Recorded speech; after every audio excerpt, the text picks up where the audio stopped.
Hello, everyone.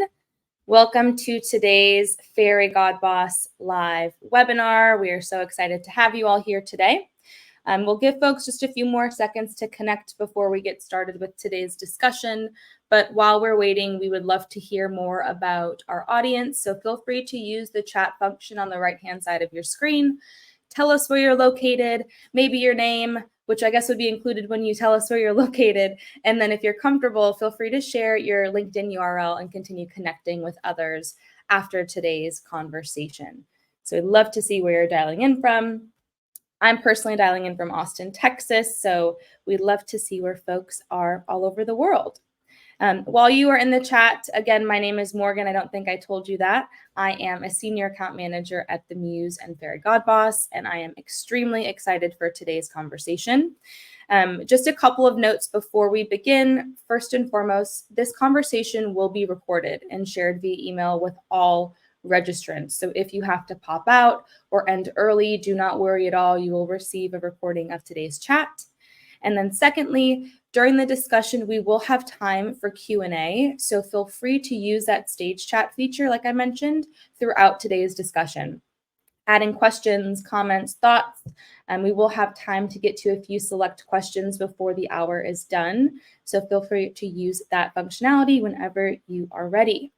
That said, it looks like we have folks coming in from all over. I'm seeing the chat get quite active. We have Seattle, Los Angeles, California.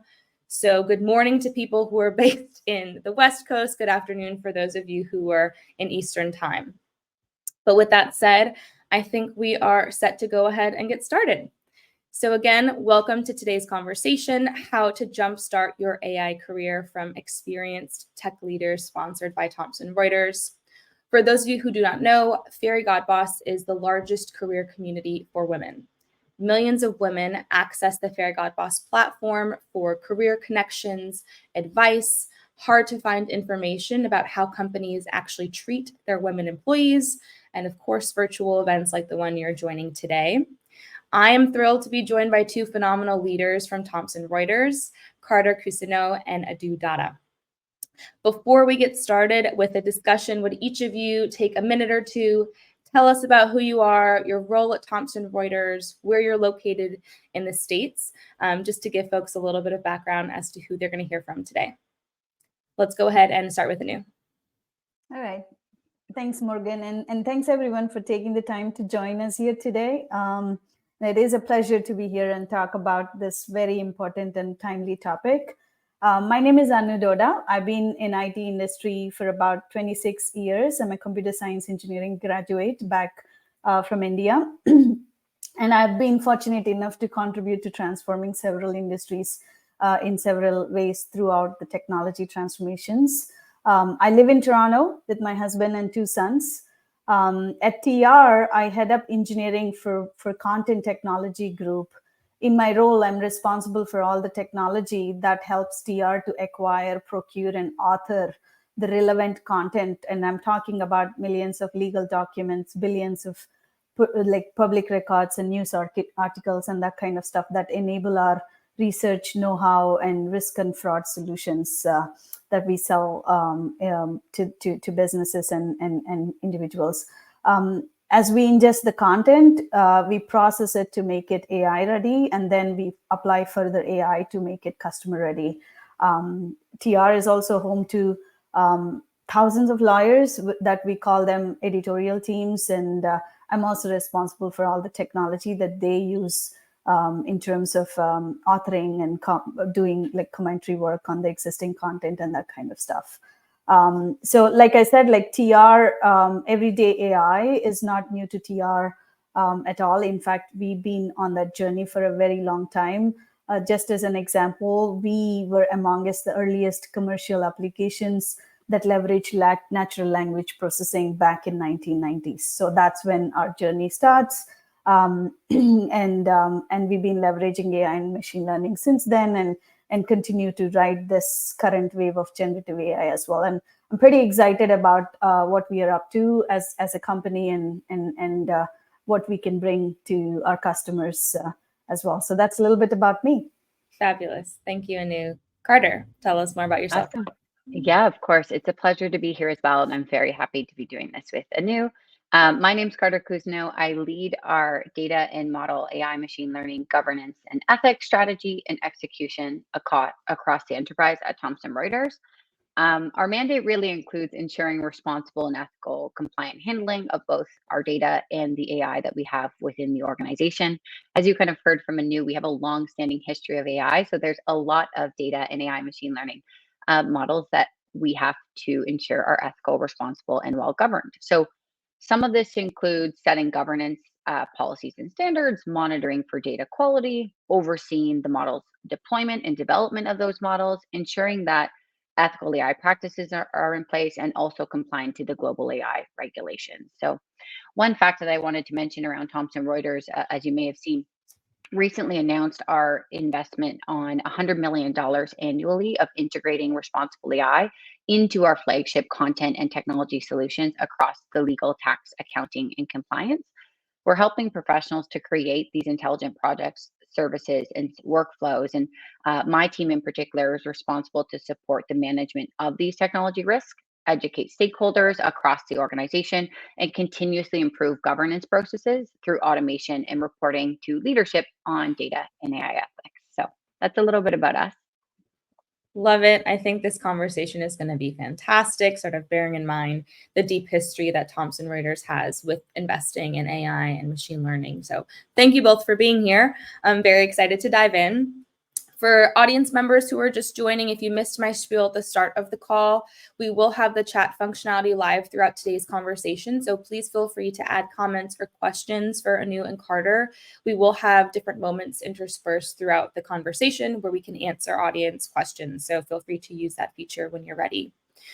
With that said, I think we're good to dive into my questions. So first and foremost, as we all know, we've got hundreds of women who are joining the call today who are really interested in learning more about jumpstarting a career in AI.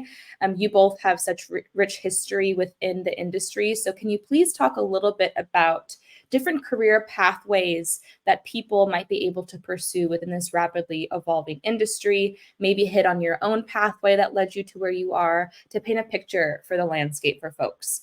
Carter, I'll go ahead and pose this question to you first.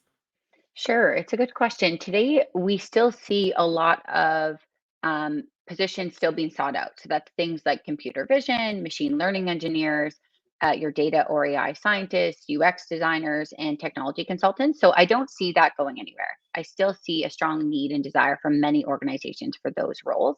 Now, the need for ethics expertise, which is a little bit of a plug for our own team, and certainly the roles that I see in future, like lead data and model ethics positions, are going to continuously be on the rise. And I'll kind of explain a little bit why, and it dovetails into myself and my own career of how I naturally keep going back into this space. But as the risks of AI continue to need to be mitigated, the need to have specific ethics expertise is critical. So when we look at ethics expertise, this is first involving the general global regulatory landscape, keeping abreast of what is going on from a regulatory standpoint and how we can always be more forward looking in terms of our controls and governance, and ensuring that employees know and have the know-how to do things ethically in a trusted manner. So that is some of the ethics advisory part that I think many of the team on my team and other teams, complementary teams at Thomson Reuters support, as well as the implementation skills is another area on ethics expertise that I think will be continuously on the rise. So these roles will be informing the way forward of ensuring your data and models are doing things ethically and responsibly, and helping the teams across the organization, like a news teams, but everyone across there, helping them get there, right? Helping them feel comfortable with the variations of the AI algorithms or the type of models that are making the skills of ethics so essential. There's such a variation of technologies to use, and it's certainly that what draws me back and keeps us interested. These are difficult challenges to solve, and you need a lot of different roles, technical or non-technical, to help service and answer some of these solutions to the forward-looking AI challenges that are ahead.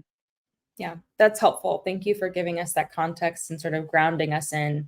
There's such diverse roles and pathways because this industry is so rapidly changing. So I appreciate you articulating that. Anu, anything to add in terms of different career pathways that people can think about or explore as they're starting to get more familiar with AI, your own pathway that you might want to hit on, Tell us more if there's anything else you'd like to add to what Carter walked through.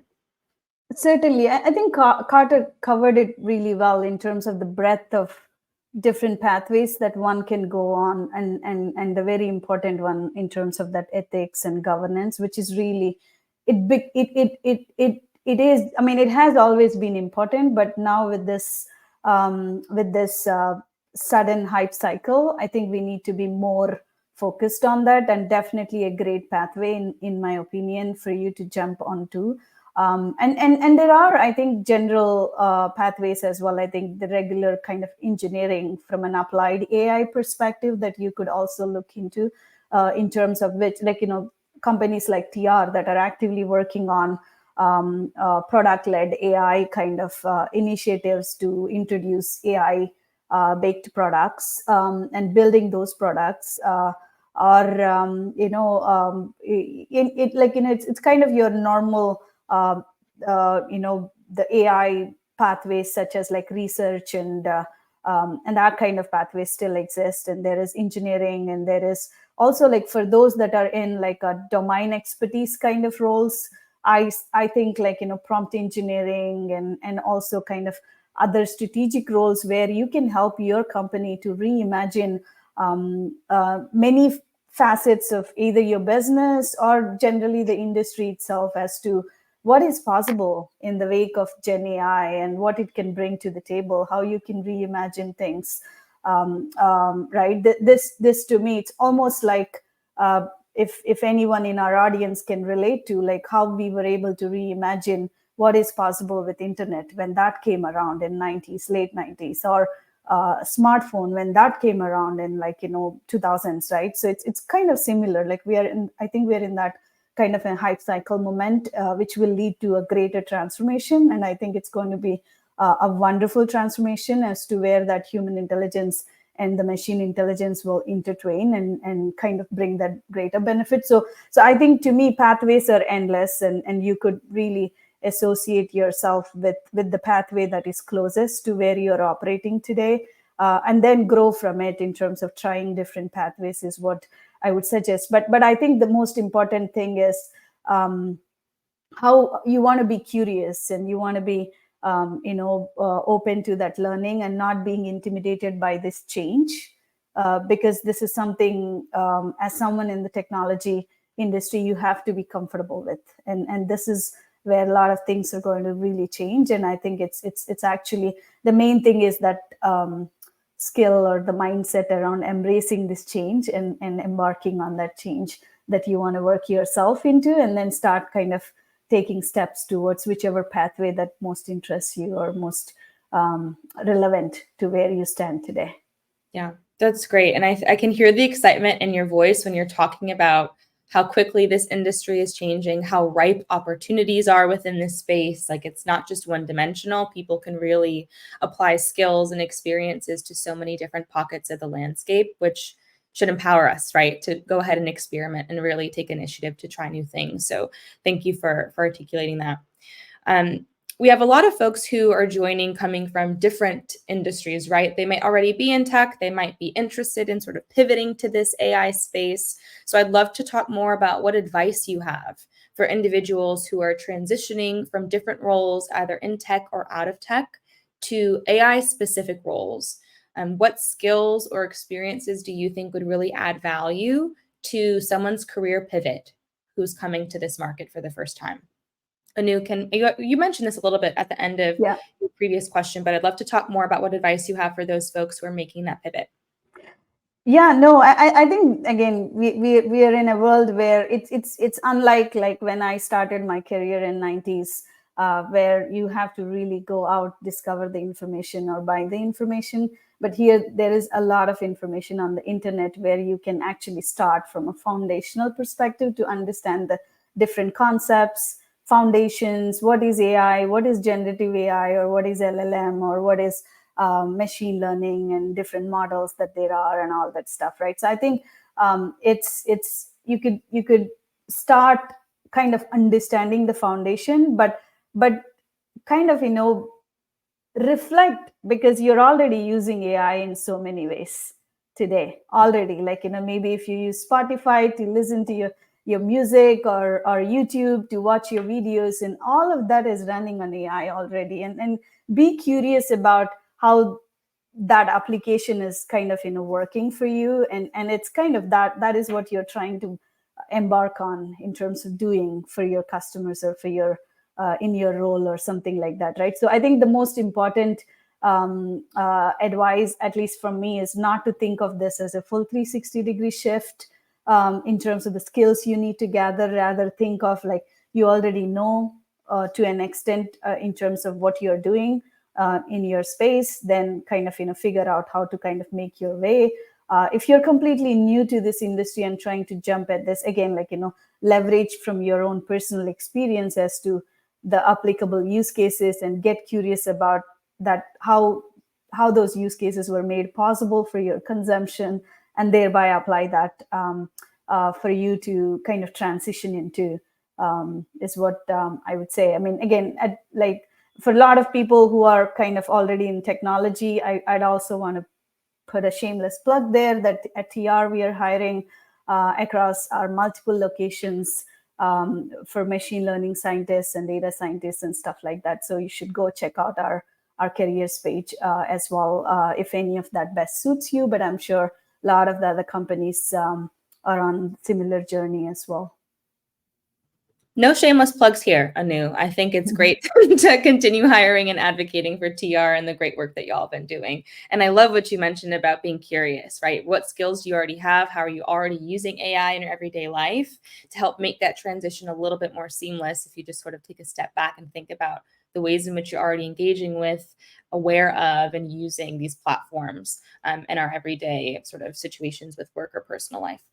Carter, curious if you have any other advice for people who are making the pivot to more AI-specific roles. What would you share with them to make that transition a bit more easy? Yeah, no, a news response was great coverage of how to transition and make that shift from technology to more AI specific roles. I think I would just echo that many roles, even outside of technology roles, are already using and utilizing AI and technologies at large, of course, but AI and generative AI. So all employees have that responsibility now, or even people leaders, to both manage your employees, but also manage the technologies that you're working with and utilizing, whether that be for your processes or your actual products, depending on the department you're in. So the way that they manage them and the type of role varies. So I think, for example, communications or a marketing department, they're already utilizing AI and generative AI, but they're not able to do so successfully without really two things. And this is the part where I think for ourselves we need to ground ourselves on, is without understanding the decision making of that system itself, right? You're not going to use the technology if you don't really get a high level sense of how it's working. So never be shy about that, and be more curious than anything of getting to know that technology. And the second is when you have that information, you're still the expert.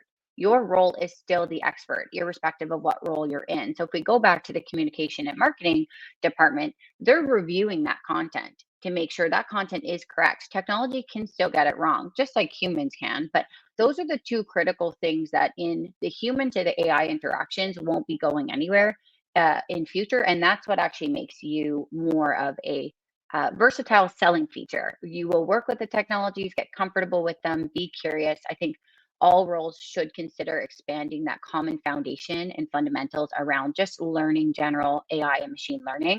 We don't all need to know how to code the systems, but getting to know the comfort of the technology and how you use it, the implications it has, and then gaining practical experience is another one. So I really I have done this very early on. Any areas in my career, and it's been such a good lesson learned. Any areas that I'm very curious about and want to be involved in more, put your hand up and work with those teams and be involved in those projects. That's the best way to learn. So there's a lot of great resources of learning the information, but the best learning is by doing and putting your hand up and getting involved in, whether that be kind of shadowing on some projects and learning about how they're working. But that's a valuable tip that has served me quite well. And of course, learning from others is another one. So getting to know your strengths and the strengths that you have, because fundamentally in any of the roles, we'd all do them slightly differently. And that's what makes you the right candidate for the next position you're looking at getting at. So understanding your strengths and weaknesses are key.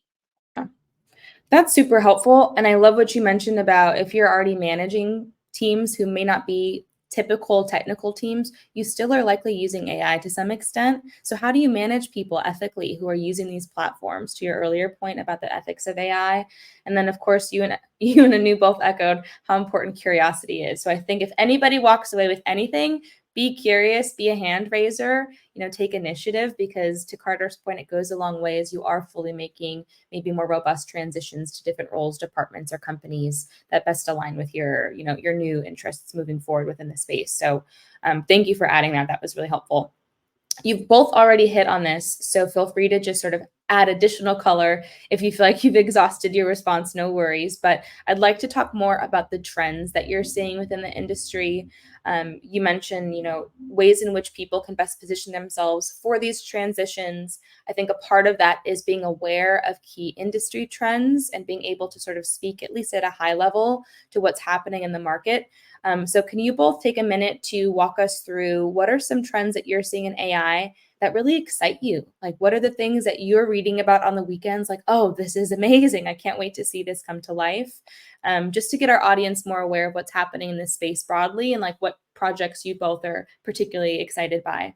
Carter, we can go ahead and get kicked off with you. Sure. So, what really excites me, I think, is that the advancements with ChatGPT and generative AI has allowed all of us to challenge the way we do things. They've made a technology that's really easy for anyone to use. Now, it comes with its own implications of ensuring we're doing it responsibly and whatnot, but I like this. We needed this in society. We needed that change to be like, oh, technology is shifting. Let's revisit how we're doing things and take that critical eye for every group. Thomson Reuters actually published the Future of Professionals report, and they surveyed over 1,200 professionals, and they found that about 67% believe AI will have a high impact on their profession in the next 5 years. So I totally agree with that number. I'm surprised it's not even higher, to be honest, but most participants are optimistic about the power of AI. Now, 45% of them were pinning the biggest AI aspirations on improved productivity, internal efficiency, client services, and especially the operations and talent, customers, and environment. And I think that's exactly where it's going to go. Being cautious and curious, where you and I were starting, is where you want to be, and that's where you're going to be more forward looking. These technologies won't go anywhere. However, how we use them is the power behind them. So I don't think there needs to be tons of technology advancements at present. The technology advancements are there. It's just now how we utilize them are the upcoming trends. So getting to know your data is one of the trends. It's not a new data, but it will new trend, I would say. But it's imperative for companies to be able to be cutting edge and delineate themselves. Even yourself as someone interested in joining a career in the space, getting to know again your strengths and also the data backed behind the decision making of a system will go a very long way. Of course, generative AI, but generative AI where I was starting with purpose, right? Like if we're using generative AI with what purpose, and it will allow society to rethink innovation. And quite honestly, that again, that's something we needed. I think AI edge computing, deploying edge devices like smartphones for real time processing and decision making will continue to rise. And then also, one of the trends that's been rising is AI in the supply chain space. So, very curious to see how that plays out of dynamic pricing or even greater visibility on your supply chain and where your goods are at in a particular location. All going back to improved efficiencies. But again, how can we look inward over the next few years and challenge the power of these technologies to better fit some of our existing processes? It's a big question, and I bet a lot of people would love the answer to it, but I'm not sure if we'll get to it today. Anu, anything to add in terms of trends that you're seeing that are exciting to you or that you've seen really pop up again and again over the last few months? Yeah, I'll start with what Carter also mentioned and touched upon, that is also covered extensively in our Future of Professionals report, which is open to public, and feel free to read it. It's really informative. But I do think where we stand in terms of the AI or generative AI evolution, I think it has a great potential, or it is already transforming the way every professional does their job, or will transform the way every and that is my job, my team's job, or a lawyer or a doctor or anybody. I think it's important now for every one of us to to really think like how that is going to happen, and start thinking about it. So either we make the change happen to a certain extent, or we embrace the change, like I was saying earlier, right? And I also think with what is possible with the conversational AI, coupled with the technologies that we've been evolving, like AR and VR, I think it will create really elevated customer experiences for businesses. So that is something I'm super excited for as to how that will play out. And then I know Carter had been reiterating this at every possible opportunity, which is this whole new advancements that we'll make as technologists in any industry that we work for. It creates what I call like explainable AI, or AI with transparency, will make ethical and responsible AI a reality. It will force it to be a reality because we need that, and we can't do something that we are doing without those two things being reality and kind of guiding us or governing us really hard. And then I think, and I know some of you already realize this or know this better than me, but I think it will be a major, generative AI especially will be a major transformational force, augmenting humans' innate creativity in various business pursuits, especially around art and creative thinking. That could be around marketing, branding, or the real kind of art stuff as well. And also, which is also very exciting as to how these two intelligences will come together and kind of create that kind of a profound impact or a trend for future. Those are a few things that I could, and they cut across all the industries, in my opinion. I don't think any industry is immune to this transformation. Absolutely. And every industry should embrace this transformation, is what I would say. Yeah, that's helpful. And thank you for reiterating that point at home, because we have audience members who are from industries that are not necessarily or stereotypically associated with AI, but knowing that every industry, every part of our lives to some extent is going to be impacted by these trends and what's happening. So I think that's going to resonate with our audience. I'm going to take an audience question for a moment here. Kimberly asks, I specialize in establishing, building, and nurturing technology alliances and partnerships. What basic AI training would you recommend that would be useful to upskill in this area? And I'd love to just kind of extrapolate that question, broaden it a bit more, talk about upskilling for people who are looking to get into this space, hone their skills, refine their skills, be better at what they're doing. Anu, we'll start with you here. Can you talk more about upskilling within the AI industry and how people can sort of stay abreast for how to be competitive candidates within the market?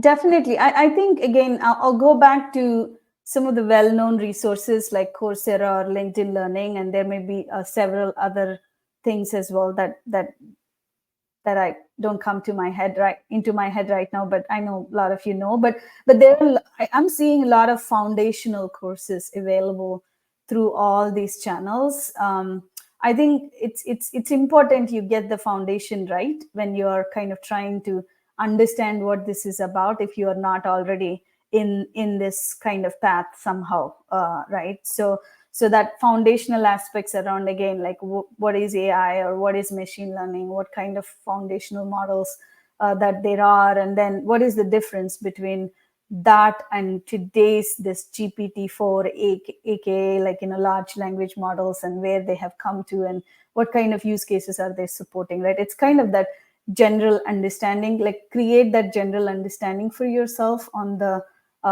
applicability of all of these things, right? Once you have a good understanding on the applicability of it, then you can, I think to answer your partnerships question, I think try and understand what each of those partners that you already bring forward to your company, like what do they have to offer? Like, for example, I'll take as an example, every cloud platform partner has a path now to build AI on their platform, right? Whether it is AWS or Azure or Google, all of them have their own kind of LLMs and the solutions that they are offering that people can take advantage of. So kind of try and understand what is happening with those technology partners already will get you to that next level. Okay, so I got the foundation right, and now I'm getting what is available, right? And thereby, what do my company need, or what do my business need, and then how do I bring it home in terms of, and then further going to the deep learning of a certain aspect of it. And that could be anything. Like, and if you're really interested in the scientific research aspect of it, then you could kind of go down on like what it means to be a machine learning kind of a scientist, and further maybe develop new type of models or enhance the existing models in some form and that kind of stuff. So that's how I would suggest going about this upskilling or reskilling, because it's evolving so fast. You have to approach it with a way, as in like you're constantly developing on it, not get bombarded or intimidated by the depth of it because you're just starting out, right? So that's important for you to start at the right place and go. Yeah. And also be gentle with yourself if you don't know everything right away, because you're right, it's changing so quickly. But I like that you mentioned sort of those typical courses through LinkedIn Learning, Coursera, as well as just some industry specific ways to get involved. Yeah. Carter mentioned earlier shadowing as a great way just to get some hands-on experience with people who you might already work with.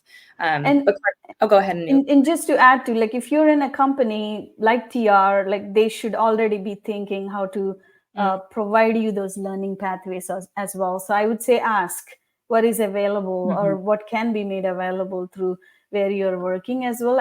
Like I said, like it's going to not disrupt, but it's going to transform the way how we do things across the board. So I'm pretty sure a lot of companies are thinking about it already, and you can simply ask what is available for you to embark on that journey for learning.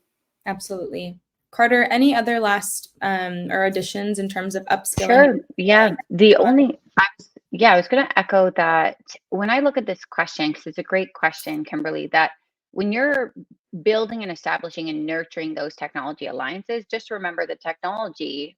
I shouldn't say this to all our tools. There is difference in the different technologies. But when you really start to pick apart and you're doing that RFP or you're doing that RFI and trying to find the right partners, the homework actually becomes what you need it for. So I can't tell you how many times any of the technology partners, including myself, I have my own where I'm like, oh, shoot, the tool is not giving me the outputs I was expecting. Well, it's not the tool. It's all of the data that was behind how to back that decision or whatever you were using it for. So a good starting point, aside from all of the great stuff that Anu was saying around the foundations and getting to know like actual training and learning, is data skills that I still think is a very good starting point that can provide the clarity when you're looking at picking which partner, because it gets to the point actually when you look at the different partners that they're quite comparable in some areas. So I want to be careful how I say that, not necessarily all areas, but it goes back to how you're applying it and how you'd like to apply it, which is the data, your use case, what you're intending to do with that technology that can help provide the trust and maybe transparency you're looking for. So AI is only as good as your data, the garbage in, garbage out aspect. And getting to know that data is critical. It's more of a softer technical requirement as well. So it's for anyone starting out in understanding technology, data is a little bit easier to wrap your minds around, or some concepts, right, around data storage. How is that data being stored at present? Is there a better way that we could be storing our data? Where are our databases in the organization? What is data classification look like? How are we classifying our data? These are concepts that when you have it ready and then you have the technology paired with it, it becomes a little bit easier to decipher which partner to go with, and trusting your decision. So again, I mentioned that getting involved on actual hands-on projects is the best way to learn, but getting to know data and the different aspects of your data and what you're trying to do will help delineate even some of your BI tools of why you'd select a certain tool versus another. Of course, cost and many other factors play a part of it, but getting to know those criteria for yourself would be a nice upskilling to do early on as well. That's fabulous. Thank you both for such a thorough response, because I think that's what folks want to know. Like, how do I get better? Like, how do I really make myself a strong candidate, a strong, candidate for promotion or a new job? And you're right, sort of just getting to know data, raising your hand for low lift opportunities that are already happening at your company. And then, of course, taking advantage of more foundational trainings and courses is imperative. I want to pivot specifically to talk a bit about Thomson Reuters. You both have had really phenomenal careers at the company and have alluded to how it's really fostered a culture of innovation for you and allowed you both to grow as women leaders at TR. So can you speak a bit more specifically about how Thomson Reuters has fostered this culture of learning and really enabled you to get greater skills, be empowered as a leader and a thought leader specifically within this industry? So Carter, I'd like to start with you. Talk to us about your career at TR and what they've done to really empower you there. Sure. Thomson Reuters has definitely invested in their people, which is one of the reasons why I said actually very early on, I think a week in after doing so many one-on-ones, I absolutely love the people at Thomson Reuters. And I still say that it's very much a part of how they invest back in their people and the diversity that they bring into this organization of expertise. So there's a lot of highly skilled people in this organization, and it makes for very, very fruitful discussions on any topic to help drive and influence and solve problems early on, and rather quickly, I would say as well. So I think for my role, the Thomson Reuters has been quite supportive in helping evolve. I know having a team under you, for me personally, my biggest pride of accomplishments in terms of having a team is helping seeing them grow. There's nothing that makes me happier than seeing themselves evolve. And as I call, some are stretch goals, just helping them try a new area. Some are stretchier goals than others. Some want to aspire to take a lot more on. Some are a little bit more refined, but working together and seeing their growth really pays off, whether that be, and it's not always your natural through a promotion. So there's a lot of different ways to incentivize, get speaking engagements, get involved. Informal or formal mentorship, as well as being a mentee, is another one that I think has been quite helpful. And Thomson Reuters has a great network of that and encourages that for all employees. Mastering the skills you want to enter in the field is the one I would say of getting to know early on. And we actually had a training for Thomson Reuters people leaders and employees on Coach for Growth. And there's something that really stuck with me, which was the yet concept of I don't know this skill yet. And I really liked that, because when you're looking at growth in your career, that's exactly where it should be. You might not have that skill right now, and that is completely okay.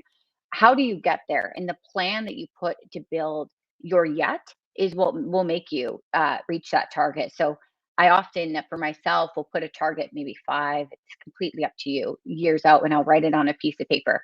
And it can't be too specific, but it leaves some room for ambiguity to get there. And you kind of just park that piece of paper, you look at it a year later, you look at it 3 years later, and you're like, wow, I have very much evolved in that particular goal or objective I was trying to reach, which is your yet. How can you get there? And the answer probably isn't I'm there already. That's how we grow, right? So challenge yourselves and work with those who you hear got it, right? You hear them present and they're doing a talk, they're doing a demonstration. And you're like, I'd like to spend more time with that individual and learn what skills they did and what helped them drive some of the change. That's really where the learning comes in, and it's quite helpful for your own growth in your career. Yeah. And it sounds like Thomson Reuters allows you to do that very easily, like have this growth mindset. If we're going to, quote Carol Dweck, right? She's the one who coined the growth mindset, and all these opportunities that are before you, and really taking advantage of the culture that's there to sort of support you as you're growing and really challenging yourself in new skills. Anu, anything you want to add in terms of how TR helps you sort of foster this culture of innovation and support? Yeah, no, definitely. I think that the point that Carter raised around how the company prioritizes to invest in people, and to me, it comes in threefold. Maybe there's more, but I look at it from a threefold. So there is that investment for people to learn, and there's investment for people to be successful at their job, right? So that is an investment too, and the investment to give them opportunities. Especially to your point, people with that growth mindset who want to do something else or who want to give, that is something very encouraged. It's very, like we all personally encourage, like Carter and myself for our teams, we keep rotating people if they're interested in, like, for example, my engineer wants to try in her team in terms of what her team does, or vice versa, or across the board. That is happening all the time. And people are able to do different jobs. And that's why you see us having that long tenured employees. I think in my experience, I've been with TR for 6 years, but TR is the first company where there is so much of long tenured experience within technology group, actually, that at least in my experience, the companies I've worked for, right? So I think that speaks to the fact that people are constantly getting the opportunities to work on the things that they want to or they like to and contribute, right? So that's a big factor, in my opinion, which automatically kind of fosters some of that culture of innovation and learning. And the other thing I would say is the deep understanding of the customer needs and opportunities. That is there in like so much capacity in the company. So that enables us to operate with the ways of working that even Carter was highlighting, in terms of that experimentation and challenging the status quo and kind of doing something. Like, we're always like prioritizing and learning over the prioritization. We're improving, we're pivoting, we're delivering, we're getting the feedback, we're rinsing, repeating the process. So I think it's kind of a combination of many things. It's that culture, it's that investment in people, it's some of that how we do kind of helps us. I mean, I've been fortunate. Within 6 years, I've led our corporate tax technology group for a few years before I took on the content technology group. So it's kind of, different world altogether from a technology perspective, the two groups. And it gives me that learning, because for me, it's both like learning and making the impact. Both of them have to go hand in hand. If there is only one, not the other, then that might not be the best a place for me. But like the TR, and the other thing is like TR as a company has a breadth of industries that we support, because we target solutions for professionals across tax and risk and fraud or legal, like, so you have that chance to kind of move and understand different domains as well. Like I was with tax, but then I moved to legal, which is where a lot of content is played. So it gives you that kind of an opportunity as well. So there are many things that you could look at that I think are helping that culture and advancement. There's only two things go I ahead, would Carter. add. Well, because I was thinking about it as Anu was talking, and it's more from our perspective, but two things that Thomson Reuters does quite well, and hopefully other organizations do as well. But some of my team, they'll express the interest in a certain area and project, and some of those projects already exist or they don't. And Thomson Reuters has what we call gigs. So I have a few folks on our team and a few folks that we've brought in to do gigs, which is basically their role and then that project that we needed help with. So that's how you can get, it's almost like a job site for those sort of opportunities with internal talent. And it's quite good because that's how you can get those hands-on projects that I was speaking of, where you, or if you already have a certain area identified, you can certainly reach out to your leader. And we always are, many leaders are always trying to make that happen across the organization.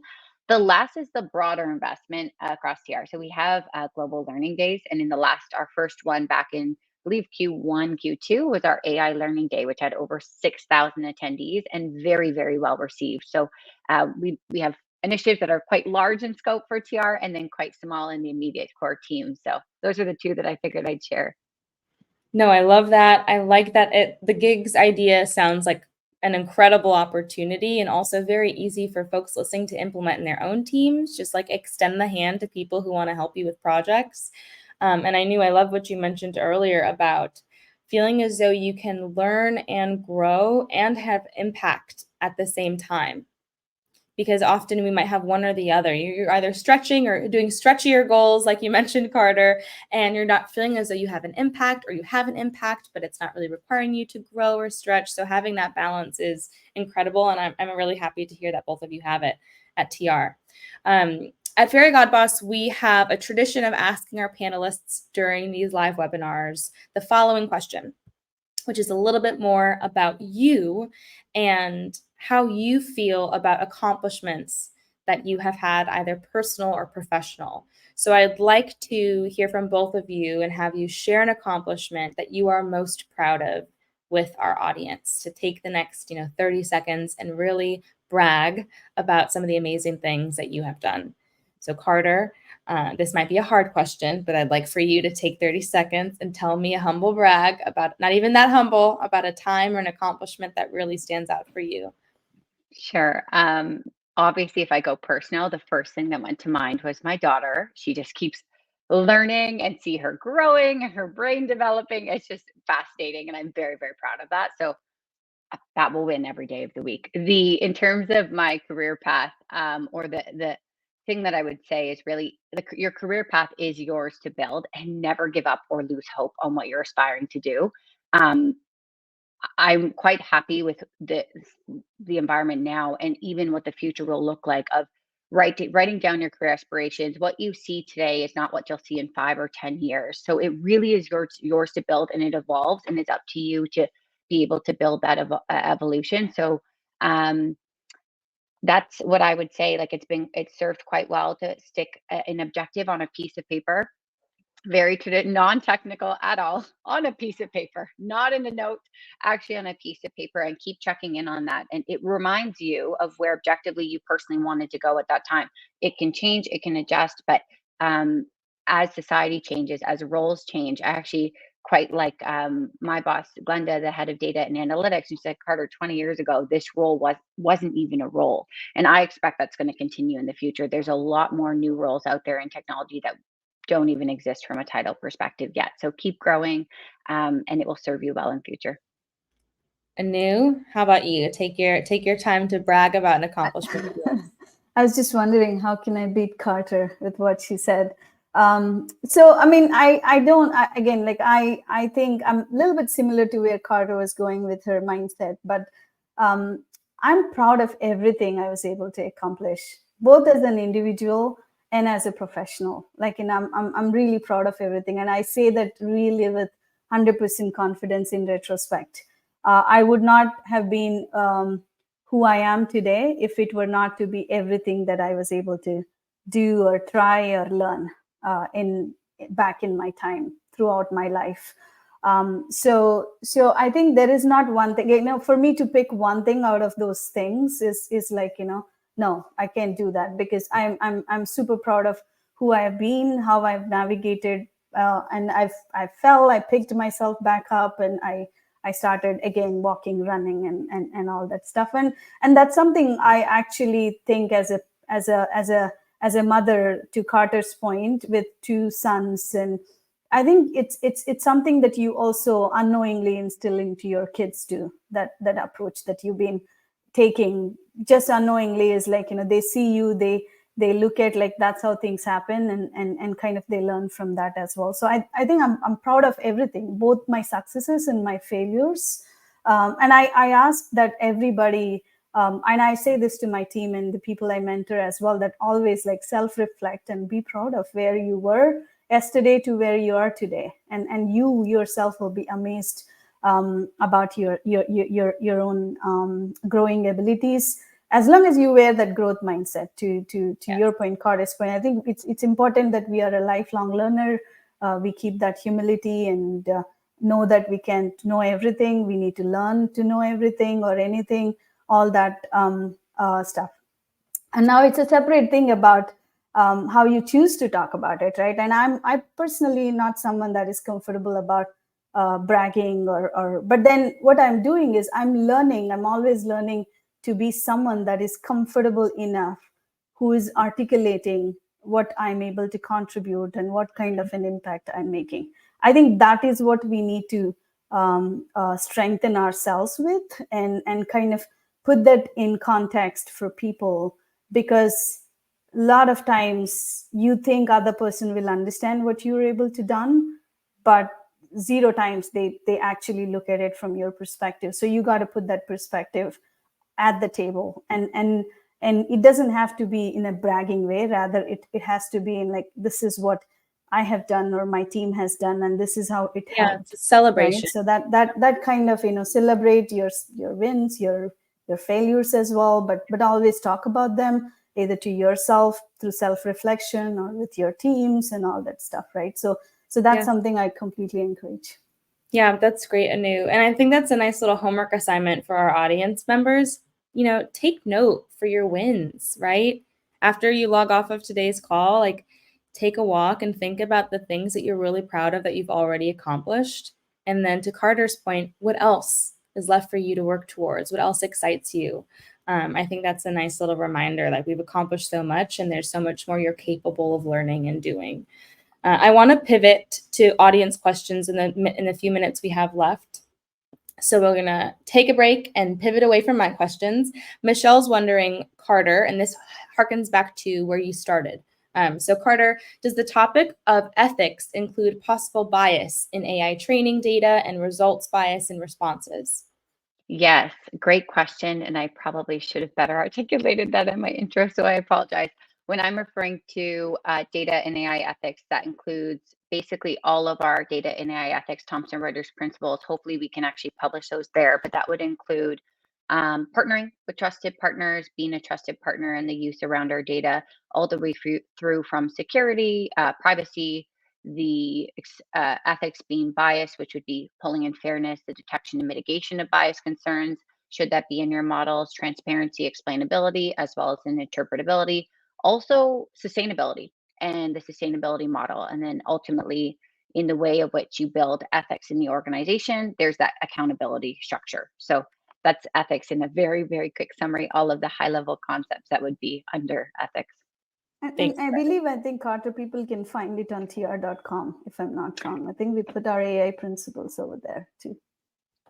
Perfect. Another question for the two of you. This comes from Ashley. I'm in the insurance industry focused on employee experience, and there is hesitancy from certain folks on pursuing AI due to risk concerns with sensitive data. We also have so many legacy systems that make concepts like enterprise search and chat difficult. How can we start small to strengthen our business case that this is a critical space to invest in? It's a really great question, and I don't know if either of you have an immediate answer. Anu, it looks like you might. I can take a swing at it, and Carter, please feel free to add. I think definitely enterprise search function at this time, especially with in terms of pursuing the generative AI use cases, is very important. I think you got to invest in that. At TR, we've been lucky because, like I said, like we've been doing everyday AI for quite some time in our products. So we've got a very good scalable enterprise search solution, but we are constantly modernizing that with the latest techniques like vector search and things like that that you would need for RAG based implementations and stuff. But definitely is something that I would advise on exploring as to what you would need to do to make that possible. But in terms of that concerns and sensitivity, confidentiality, it's there. I think it's there in every company in some form. It's not just your own company, Ashley. I think starting with small use cases where there is no such a big risk, just to prove what generative AI can do to help with the experience, right? It could be an internal use case to start with, that you can show it to your own people as to what this can really help us with. And then automatically that'll take away a bit of that intimidation or fear. And then you'll start protecting and building what Carter was saying. I think it's like, moving into AI or pursuing AI is about having those AI ready principles, as in like AI ready data, AI security is very important. So you need to work on some of those foundations, including having those lighthouse principles of some sort, to protect your data and all that stuff, right? So I think what you will do is, once you create a bit of what is possible awareness to your own teams or your leaders, then you could then make them work on those fundamental aspects, and then from there your AI journey could start, is what I would say. Thanks, Anu. Carter, anything to add about sort of how to start small and really strengthen a business case for a company that might be hesitant? Yeah, no, what I was going to add was, and hopefully we're helping answer the question, Ashley, in terms of the employee experience and trying to get more users kind of utilizing that technology, and the resistance behind that is very natural. You actually see this in very many different sectors, even in agriculture. They need to adopt and adjust to AI technologies in order to be able to produce more farming products and goods, but yet the discomfort of actually knowing how that works is what's slowing down pretty much the adoption, aside from cost and many other factors. But I think early wins is getting to know the risk concerns a little bit better, because what we did, and it depends on the organization, but we provided guidance very quickly for large language model environments, and we already had a plethora of policy standards and backed by our principals, as well as training modules that we developed for all employees to take to learn about how you can put these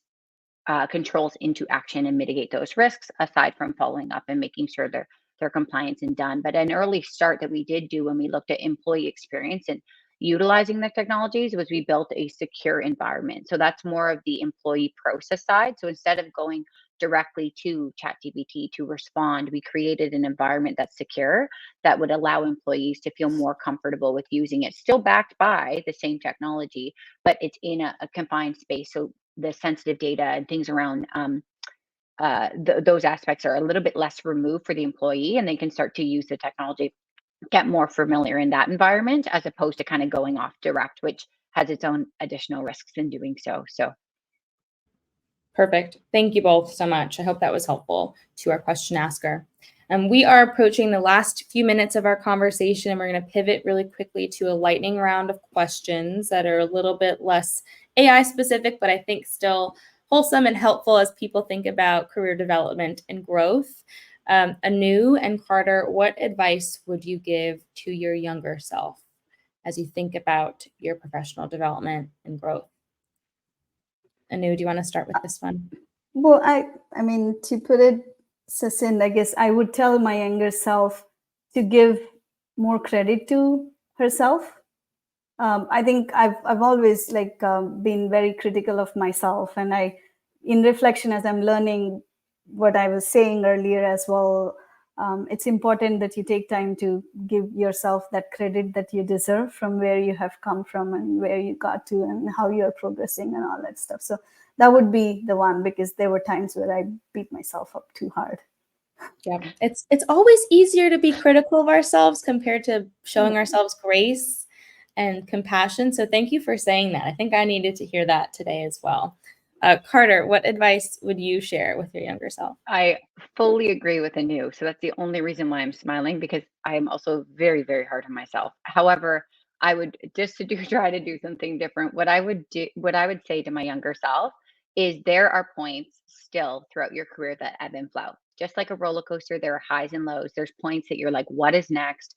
I would like to know, especially if you're a really big planner, you want to know those next moves. And sometimes you will not have them and you won't know them. And that is so okay. It really is. And that part, I think I was quite critical on as well, of needing to figure out pieces where it actually falls into place. In some extent, you actually, without needing to put so much effort or time and investment back, I guess, in thinking about what that is. So that's what I would say. Similar to Anu, don't be so hard on yourself. But when Yes. there's lulls of your career and you're feeling just like it's mundane, you're not challenging yourself, there's so many different ways to do a quick and easy challenge that will stimulate your brain, get you growing and learning. And it is so natural to have those lulls of what's going on next and what the next move is in your career. Yep. Thanks, Carter. Again, it's all about giving ourselves grace and being curious. I think curiosity was a huge theme for today's conversation, taking initiative, celebrating your wins, and knowing that you're moving forward. Every day you still are progressing and evolving and getting better. And that's something worth celebrating in and of itself. The fact that everyone was here for today's conversation shows you're taking initiative to continue growing and developing as a professional. So thank you all for being here. We are pretty much right at time. Anu and Carter, this was fantastic. And I want to just say, big thank you from the Fairy God Boss team, from myself, from our audience. It was really great to have such a productive and wholesome and warm conversation. And thank you to all of our audience members who tuned in today. As a reminder, this session will be recorded and shared with all of the registrants. So if you were trying to take notes and missed a couple of things that Anu and Carter said, do not worry. We will have a full recording shared with you.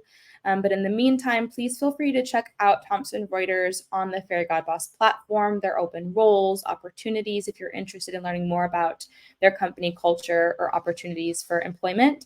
But outside of that, we always love feedback. So please answer our very brief survey about today's discussion. Tell us your thoughts. And with that, thank you again, Anu and Carter. Everybody have a good rest of your week, and we will see you next time. Thanks, Morgan. Thank you.